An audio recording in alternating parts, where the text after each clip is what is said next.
जमन के नाई सच्चे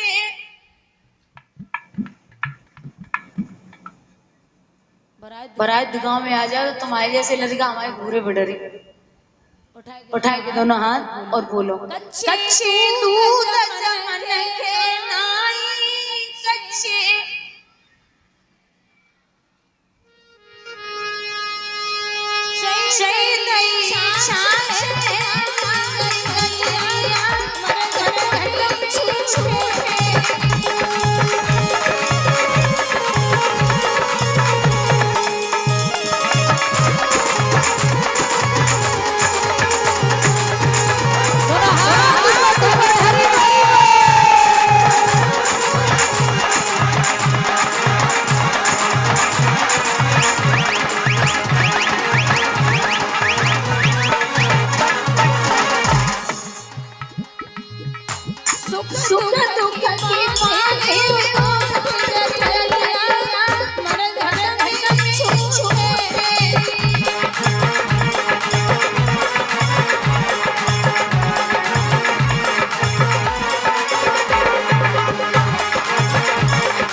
जुड़न की नाई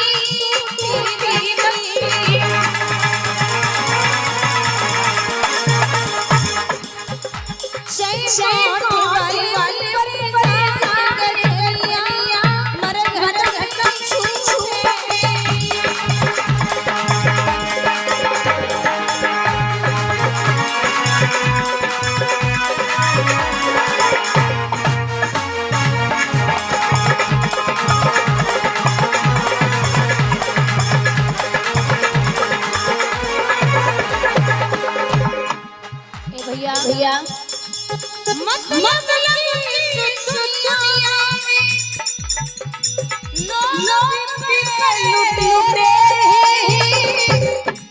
तेरे सामने मेरे सामने तेरे सामने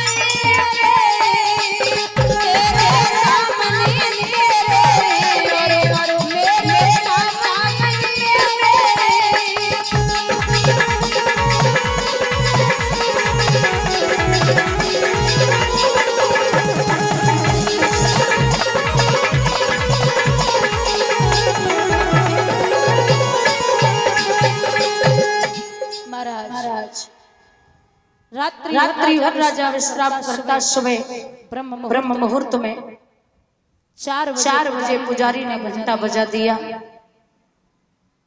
राजा जैसे नीचे उतरवे के लिए उठे तो मैया ने कलाई पकड़ी, सीमन कहाँ जा रही है? राजा बोले अरे ओ पगली, नीचे वाली उठ के बैठ गई होवेगी, आफत तो आफत है, जाने दे। जैसे छोड़ो है अब आप याद रखना, छोटी रानी चौखट से दोनों हाथ लगाए ऐसे खड़ी, यूं खड़ी। दाती का बलेश्वर है, कहाँ गए थे? इतनी तेज चिल्लाए सो राजा डराएगा।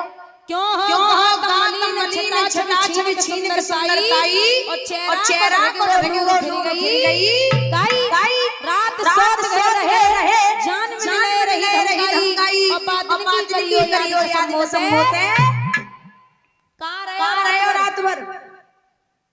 राजा बोले पागल है क्या? हैं? बोले क्यों? बोले सौत के घर की बात कर रही है, 6 महीने हो गए मैंने उसका चेहरा नहीं देखा और तू कह रही है कि मैं उससे मिल के आया हूँ। अगर भरोसा है तो ये ले जा तलवार और उसे मार दे। मैं तेरी स्वागत दिखाता हूँ, मैं उससे मिल के नहीं आया। किसी अच्छी चीज के लिए, कोई काम जैसे मरने की कगार पे ही हो और किसी अच्छे इंसान के लिए झूठ बोलना पड़ जाए तो आप झूठ बोल दो। बोले मैं उससे मिलके नहीं आया, सौगंध खाता हूँ तेरी। ठीक है। बामी राजा स्नान ध्यान करता, भोजन पानी करता, रात्रि भर विश्राम करता।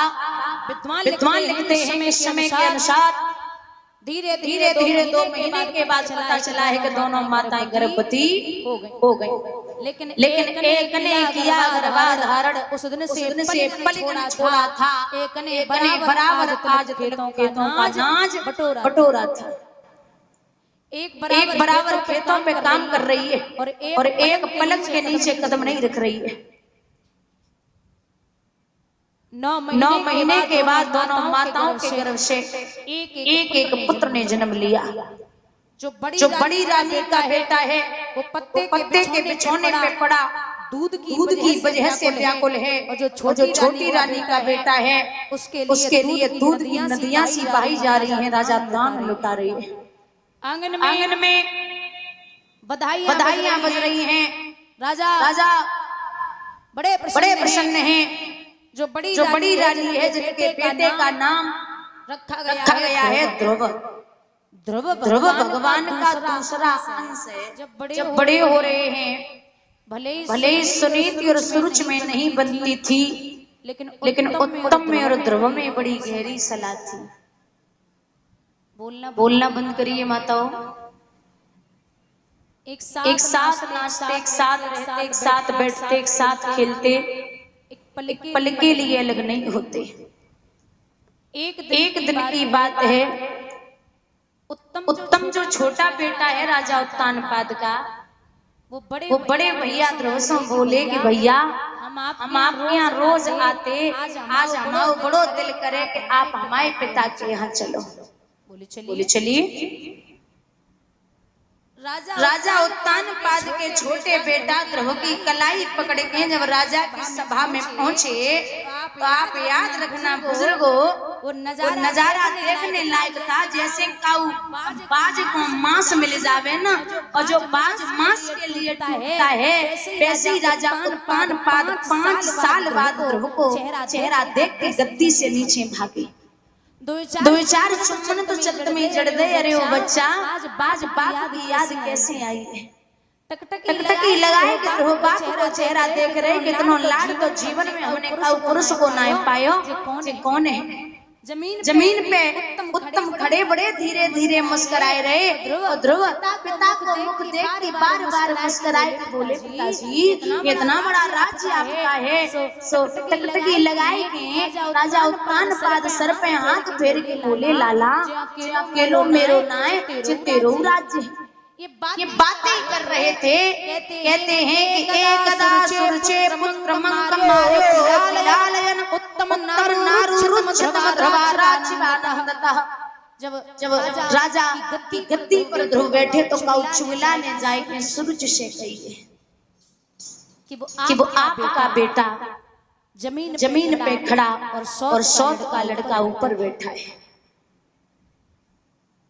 नागिन सी फुंकारती हुई पहुंची, जवाब दिया चल दूर खड़ा हो। अरे नीच किसके मुकाबले आया है? अक्ल है कहाँ तुम्हारी भूख सिर पर ये गधा चढ़ाया है। और तू सुन कितना ही राज्यकारी होना चाहता है तो पहले जा भगवान का भजन कर, मेरी कोख से जन्म ले तब तुझे राज्यकारी हो पाई।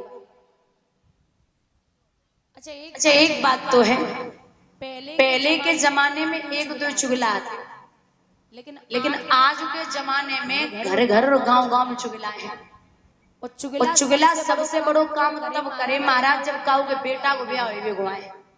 जब तक उनकी चलेगी तब तक भी तुम्हारे बेटा को ब्याह ना होंदी।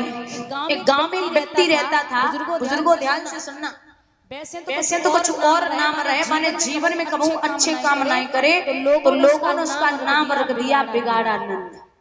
क्या नाम रखा? बिगाड़ानंद।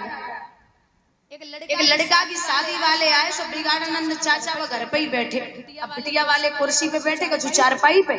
बिगाड़ानंद को देख के लड़का के बाप ने जवाब दो, लला शादी वाले आए, चाचा से जो कह दो अबे चले जाए 2 घंटा बाद आए जाए, पैर छू ले।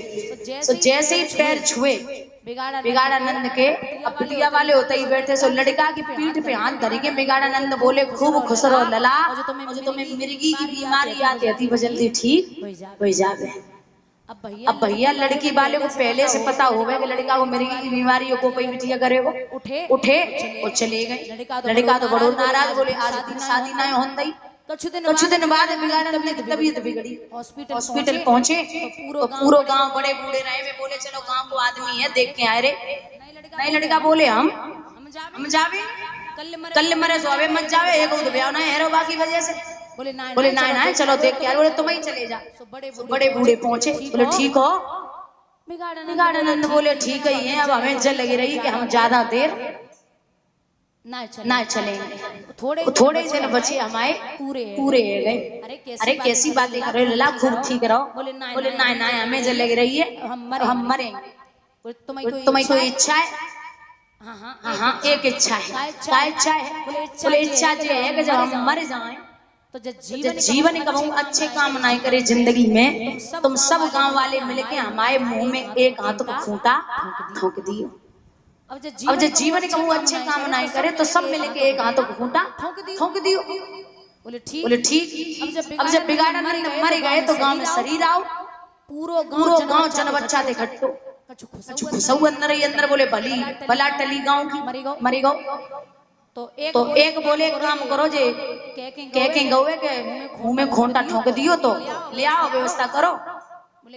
पागल है मरेगो तो मरेगो कोई बात ना। बोले ना इच्छा है एक हाथ तो खूंटा आओ मुंह में ठोक दो। अब जब कपड़ा डालोगे तो दूर से ही पता चले वो कछू है। अब कपड़ा डालो तो दूर से ही दिख रहा हो कि कछू है। तो इतने से पूरा गांव जा रहे हो जन बच्चा, तो उतने से पुलिस की गाड़ी आई रही। पुलिस वाले बोले का दिक्कत है भैया? बोले रुको रोक लो। बोले अर्थी नीचे उतारो। अर्थी नीचे धर ले।